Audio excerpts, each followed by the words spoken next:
first couple joint movements, and I'll try to show them in on upper body and lower body. So flexion and extension is first, so let's start with the elbow.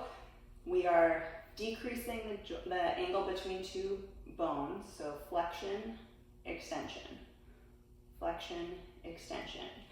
Likewise with the shoulders, when we move our arms up, we're flexing. When we move our arms back, extending. So flexion, extension. Sort of similar to the upper body is the lower body, where we have our hinge joint of the knee, just like the elbow is flex, closing that or decreasing that joint angle, and extend. Flex, extend, and then with the hip, we flex when we're marching, we extend when we push off when we're walking and running.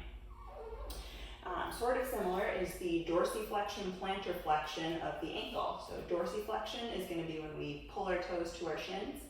Plantarflexion is pointing our toes. So a heel raise or a calf raise would be plantarflexion.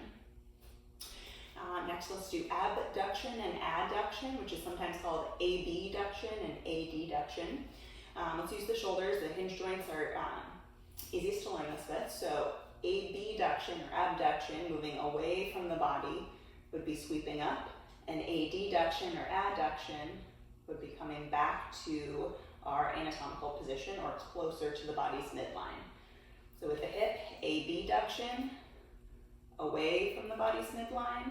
ADDuction would be either back to our anatomical position or even coming across it.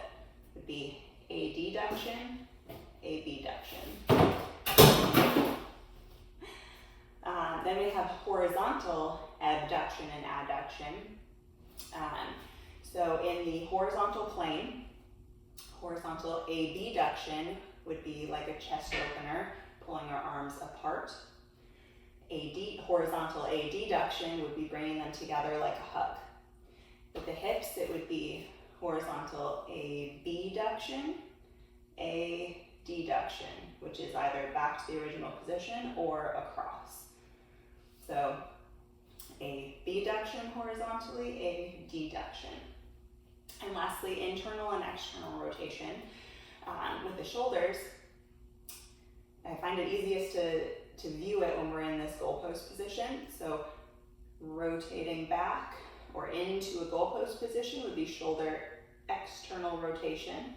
Bringing the arms down would be shoulder internal rotation. So any sort of bind or twist with the arm behind the back is going to be internal rotation, rotating forward.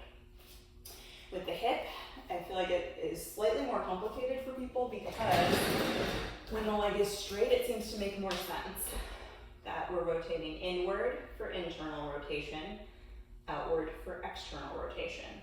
So inward, internal rotation, outward, external.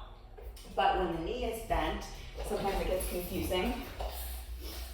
So when the knee is bent, the foot pulls out to the outside, that is hip internal rotation. When the foot pulls to the inside, now we're externally rotating the hip. I think sometimes when the knee is bent, the placement of the foot can confuse people. So